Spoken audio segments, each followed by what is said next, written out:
Willkommen, bienvenue, welcome once again to another Cladding Matters. And I'm just going to make the background a little bit more scary. Hang on, there we go.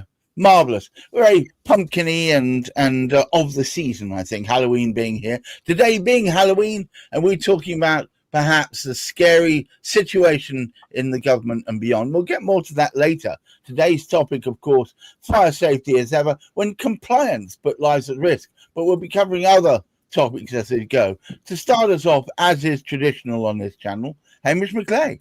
Well, Friday again. Remarkably quickly, sort of lumbering up to sort of bonfire night, aren't we? Which is a matter for some concern for certain people in premises where there is inevitable sort of fire risk, which hasn't either been removed, and even in those places where the remedial action has taken place, they're still at fire risk. But we're speaking about, generally, we're speaking about safety in homes, safety in houses, safety in flats. And it is one of the paramount things that, you know, we like that lovely expression, safe as houses. And unfortunately, some houses are safe and some aren't quite so safe. But this is the perspective we need to put ourselves in. And I've said this before and I will say it again, because this is an area which actually frightens me. Part of my training, when I was actually trained up to carry out local authority searches, was to ensure that building inspectors have been in there and looked at any planning that have been requested and gone in, but those building regulators have gone in afterwards and said absolutely fine. And where we've actually sort of found out now that they might have said absolutely fine, but they didn't check to whether it was fine or not, as we found in many others of flats. But what is compounding the issue is this situation where we can get into, somebody just signs a document to say it was bad enough. At least they turn up at the premises to say that it was fine without bothering to check it. We've got the situation now, and we're down into, I think, what is either the second or the third tier of this situation. Somebody says, oh, I'll just sign it off saying it's EWS1 or whatever it happens to be, whatever it needs to be, which makes one wonder if we're relying on a piece of paper to say how safe something is without it being checked. What is happening with regulation? Well, what is happening with regulation, and I think with news of changes afoot, we have Steve Day. I always say that Halloween, there's only one thing about Halloween that scares me, which is, anyway, carry on, Steve. Well, yeah, I mean, I don't know about Halloween, but I think it is pretty scary what we saw in the House of Lords. Quite frightening, really. So we put down some amendments to deal with two issues via Baroness Pinnock, who kindly, on behalf of the Liberal Democrats, tabled them for us with the support of our friend, the Earl of Lytton, and also backed by Gideon Amos. He's the housing spokesman for the Lib Dems back over in the other place, the House of Commons. So it was fairly good in terms of support, in terms of where we got to in a short time. The two things it addressed, one was the 1.7 million excluded leaseholders. We were proposing to widen the construction industry levy, although we didn't say how it was done in this amendment. We left that to the government to implement. And what we said was, if you want to build new houses, you need to, or new blocks of flats to be specific, you need to fix your existing buildings first if they're got defects.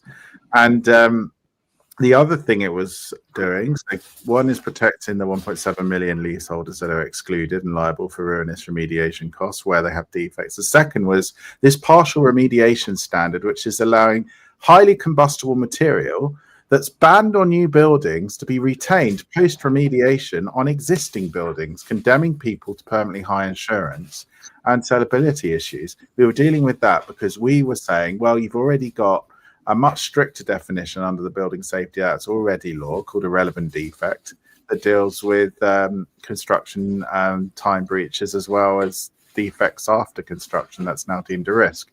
All of that would have meant that our panels here at Royal Artillery Keys that everyone knows about from our podcast would have been taken off because those would have been deemed a relevant defect. And it's that change, removing that two-tier remediation standard that we were also trying to address. So 2 outcomes. Now, we were demolished, unfortunately, by a Michael Gove, who was responsible for the current building safety regulations, Building Safety Act, and the various leaseholder schemes with the exclusions that I talked about.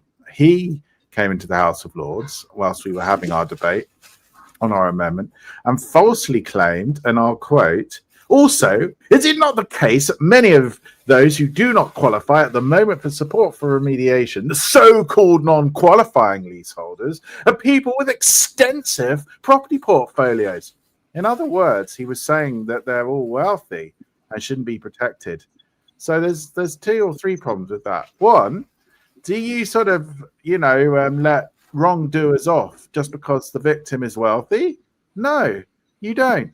What if it's a murderer going after a wealthy mansion owner or something? You wouldn't do it, would you? They're guilty because they're guilty of breaking the law at the time of construction, and the victim's circumstances shouldn't come into it. That's one thing. Secondly, it's just not true that all of these 1.7 million are wealthy, extensive portfolio opening investors. There may be some, but he certainly misled the House to say all of them potentially are in that category.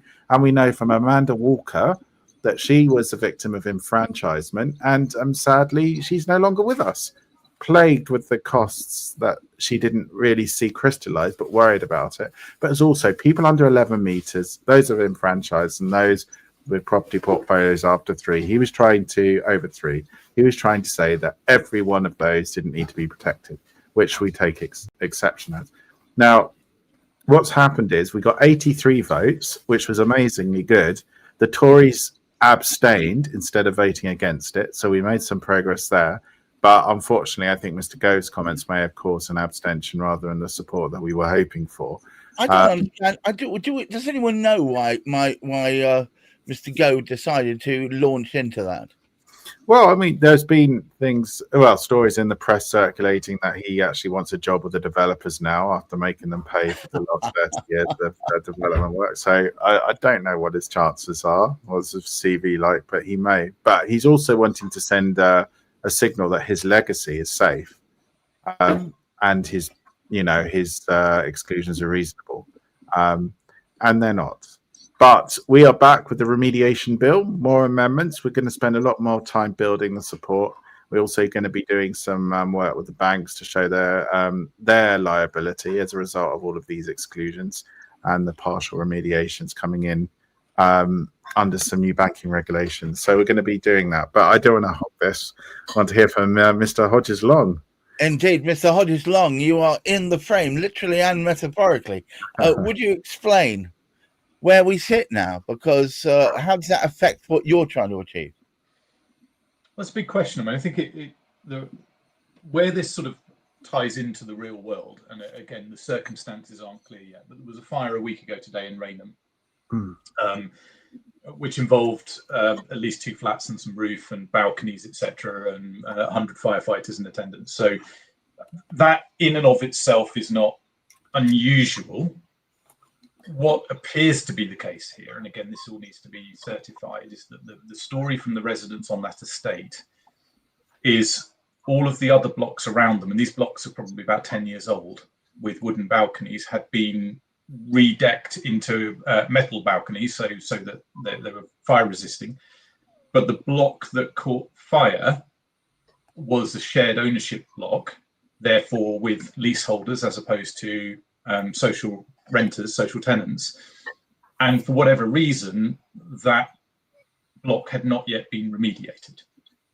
So had they fallen down a crack somewhere? I don't know the detail to it, but I think this will emerge and it's a part of the story. But the reality is there are, even within a block that could qualify for remediation, if you have a few 1, 2, 3, 4 non-qualifying leaseholders in there because they happen to have a small portfolio, then unless those leaseholders can bring the money to match the government funding, effectively, if they're not qualifying, then you may be short of money to commence the project. So at worst, or sorry, at best, it might just delay the commencement of that project. And all the time you've delayed commencement, you've got an escalated level of risk. So I think we've got to be very careful that, we've always said, make these buildings safe and worry about who pays afterwards. I know that's a grandiose way of looking at it, but that, to my mind, is the job of the government, to protect citizens. And just because my next door neighbour has 3 buy-to-let properties instead of a traditional pension, I'm now being put at heightened risk and running extra costs because of my next door neighbour's so-called non-qualifying status.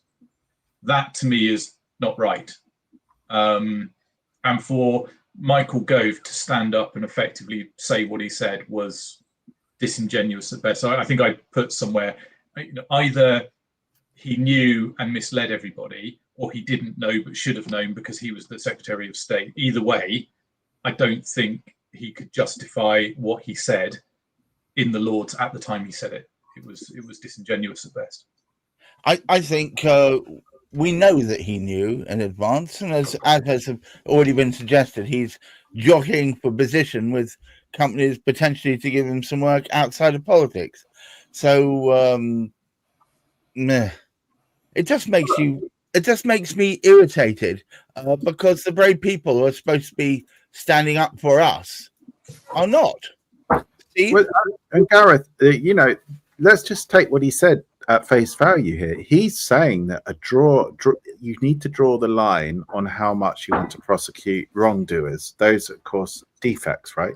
Now, you could make an argument if we were asking for public funding from the Treasury. You could say, well, the taxpayer is on the hook. We need to think about drawing the line. That is not what this amendment is saying. We're saying that you need to protect leaseholders, and we say via a widened construction industry levy, bringing in those product manufacturers that have largely escaped so far. And right. All we're saying is make the wrongdoers, the construction industry that caused the problem, pay to protect all the consumers, not some of them. You don't need a line because we're not doing anything with public funding. And I think he's trying to conflate the issue, giving the impression that the government's protecting these leaseholders. And that implies public money. That is not what we're saying. We're saying we want the construction industry that caused the defects to pay for the defects with no exclusions. And we have got a way of doing that with a variable rate levy, to levy at different rates so we don't push individual classes of company into insolvency, that we minimize the effects on output. But effectively, it is not a binary choice between building houses and fixing homes. And arguably, I think if it is a binary choice, which it isn't, then there should at least be a 50-50. It shouldn't just be zero for, doing any more with the remediation schemes and build. We need a grown-up conversation about this. And I don't think Parliament's the right place, unfortunately, because we seem to just have these ambushes and misleading statements. And I do think what Matt does with the data is the key to unlocking this.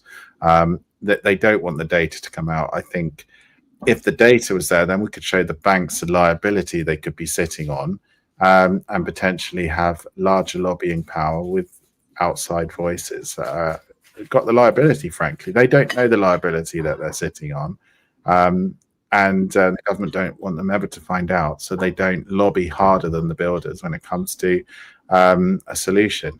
And at the moment, the banks don't really consider the risk they're under because they don't know the risk they're under, and they think it's managed by the government. But the government are effectively protecting the construction industry by limiting their liability. What do you think, Matt, on the data? Is there any hope of us getting any more data on this? I would like to say yes. There are some conversations ongoing with the building safety regulator, for example, to say, what is your role in collating some of this data and cleansing it? We've got copies of the public register of HRBs, for example. There are significant problems with their data set and their approach to managing data. In the Lords evidence session on Wednesday this week, the regulator actually admitted, and to quote, that their digital offer needs to improve and change. They need to stop relying on SharePoint and Excel to run their organization. So I think there's an understanding that they've got problems. The issue that I'm interested in is who are you going to work with and how are you going to fix this? Because it only underpins the taller buildings, but if we can start getting that right, we can apply the thinking to lower heights. We can actually start to get some sort of coordination or synchronization into the way that this data is presented. The other thing that there has been a big letdown with them is that there was much wanted sort of performance metrics that were going to be published every month by the regulator. It turns out that rather than it being performance metrics about the regulator and all of its functions, it's specifically about Gateway 2 building control applications. So the whole narrative, the minister actually said, this is all about making new homes safer than ever. We've got to deliver 1.5 million new homes. We've got to build safe homes at pace. They were all on the same line, and then begrudgingly sort of mentioned, oh, and by the way, there's millions of people that live in these homes already that we also have a responsibility to keep safe. But that is always the footnote to the conversation, and actually to the point that the new chair of the building safety regulator, Andy Rowe, said something that I'd never heard before as a line, and he talked about having to balance the reason why new home delivery was so important was because he's been to some fires where lots of people are crowded into a small space, so they need to have bigger spaces to live in. Now, I sort of get the logic, but where's the data to support that? And how does that offset millions of people living in potentially unsafe buildings at the moment with no support? And I must admit, that did wind me up as a statement, and it hasn't been qualified or called out. It may be right. He may be correct. I don't know, but I've never seen the data to say, how does one balance the other? And it was almost a sort of a retrospective admission that I know we're pushing the new home to 1.5 million. That's a political statement. So let's try and justify that by saying it's a requirement.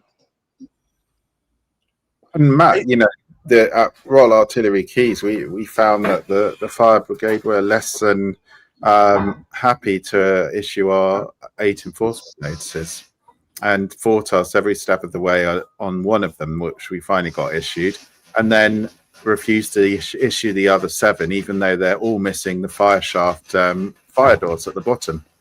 There's no difference between the towers, and they still haven't issued those downgraded notices.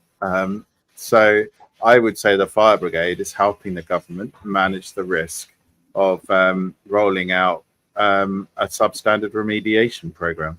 And they're the ones that are allowing it. And I'm very concerned, as many of the campaign leaseholders that are in this fight are, that having Andy Rowe in charge will mean even more watering down of the building safety regulators' Gateway 2 checks. And also, we're seeing PAS 9980, the watered down remediation standard, being revised again to water it down further. So, what is the government trying to do? They're trying to speed up remediations and limit the liability. And you can all see this working. And I want the government to stand up and say, yes, we want to speed up remediations, but we want to do them to the standards required so that you can sell these properties and insure them properly, not just what so-called safety standards, which I question anyway. Well, it seems to all be various degrees of bombast, if you ask me. It's a lot of people throwing a lot of dust in the air to distract away from the main thing. I think it also seems to me that if you're asking for things to happen more quickly, their response appears to be, well, let's water things down so they don't have to spend so much time checking for safety, which feels counterproductive, because long term it's going to leave a whole host of homes in a worse potential state. Hamish, would you care to take us home? Brings me to a conversation at a business meeting sort of earlier on, where I actually sort of said there's just too much white noise. And I think we've got exactly the situation here. There's so much white noise, you cannot hear the truth behind that noise. You cannot hear the music behind that. No, you cannot hear the actual truth of where things really stand. because there's various people going. Michael Gove was a prime example. We know the basically where, from Steve's particular perspective, the council leader there and the Labour council there, they're making all this white noise about this wonderful thing. What was he speaking about? Shoveling shit about the other day there? Your wondrous leader, wasn't he, Steve? Your council? Oh, yeah. He shot his mouth off, said a few expletives in a video appealing to the borough and showing that he cares about fly tipping. But he said so many swear words in the video that he got called out for it. But it shows the contempt. He doesn't have any respect for anyone, not even to do a reasonable video as leader of the council. Yeah. So I mean, loads of white noise. He's not saying anything about helping the residents out, nor is anybody else within that council. And sadly, as we've actually sort of seen what happened in the House of Lords this week, let's push it away. Let's push it away. We don't have to do anything by virtue of the fact that it hasn't been agreed. So let's forget about it yet again. And because something's been said, it's assumed in the background people are not aware of exactly what's going on. I mean, Matt there's banging away, getting those figures out on a day-to-day basis. There's Steve living in a situation trying to promote, and nothing is happening in those particular directions. There are solutions. What is happening, though, is those solutions aren't being found because the white noise sounds so much better than actually practically getting down and doing something and admitting to who is liable for what. Well, yet more obscure obfuscation of obscurity, trying to effectively push away from what needs to be done, water down what can be done, so that what we're left with is hardly a solution. I believe people are calling for us to talk more about solutions than pointing out pain and suffering. But unfortunately, we know what the solutions are. It's unfortunate that there is obfuscation at the highest level, which stops people. Gareth, can I just jump in on that? Because I probably completely butcher this quote, but my understanding is that the first step to recovery is to acknowledge the problem. Oh, yeah. And that's probably not the correct statement, right? But we have not acknowledged the problem yet. Therefore, we cannot adequately recover from it. That's the point. I'm not saying that everyone should be turfed out of their homes or everything should be ripped off walls or whatever, but we need to actually properly quantify the problem and not diminish and deny it to try and meet some arbitrary financial target and some new home building quota. That's the point. Let's just be honest with each other. But it appears to me that the people are so scared of how much it will cost just to acknowledge what the problem is that it doesn't even bear mind of how to fix it. It's Halloween and they're squeamish. That's the thing. That's what it is. Politically squeamish. Halloween and squeamish. I think that deserves probably some sort of note. I tell you what, how about a Halloween pumpkin? There we go. That's what it is. Halloween and squeamish. That's what the problem is. It only remains for me to thank Hamish McClay, who helped set up this thing, our Lord and Master. Matt Hodges-Long, thank you so much for once again gracing us with your presence. And of course, our ongoing relationship with Steve Day and his fight, the good fight, buildingsafetyscheme.org. And to all you out there, goodness gracious, it just reminds me of a Blackadder sketch when they presented a portion of dirt to General Melchett and said, this is a replica of the amount of ground covered by the armed forces. Oh, wow, what scale is it? Oh, 1-to-1, they said. And that's pretty much what we've got now. I'm saying to you, we know what the solution. Let's not do that. Let's acknowledge what the problem is in full, and then we can apply the solution. So I'm asking, please, in a positive frame of mind, let's acknowledge the problem. Come on. You know we can do it. It's right in front of us. The Emperor has no clothes on. Let's put some clothes on him before he catches the death of cold. Until next week, please hang on to your hats. Reach for the stars. Look after your mental health and all that good stuff. Take care. Bye-bye. There's a tale about some folks with hammers and some nails. They'll polish you the moon